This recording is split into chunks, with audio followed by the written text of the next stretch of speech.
నేను మాత్రం తెలుగు గడ్డ మీద తెలుగులోనే మాట్లాడుతున్నాను.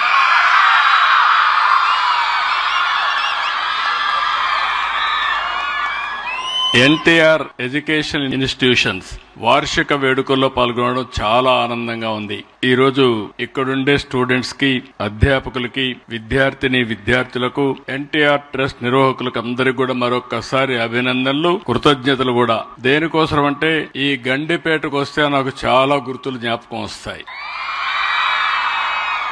ఎందుకు నేను ఈ మాట వాడుతున్నానంటే ఈ గండిపేట ఒకప్పుడు రాజకీయ కేంద్రం, పార్టీ హెడ్ క్వార్టర్స్. ఇది ఎన్టీ రామారావు గారు ముఖ్యమంత్రిగా ఈ హెడ్ క్వార్టర్స్ లో పనిచేసిన తర్వాత నేను కూడా కొన్ని రోజులు ఇక్కడ పనిచేసి ఒకప్పుడు రాజకీయ నాయకులకు శిక్షణ ఇచ్చిన కేంద్రం ఇప్పుడు చిన్నారి పిల్లలందరికీ, స్టూడెంట్స్ కి అందరికీ శిక్షణ ఇచ్చే పరిస్థితి వచ్చింది.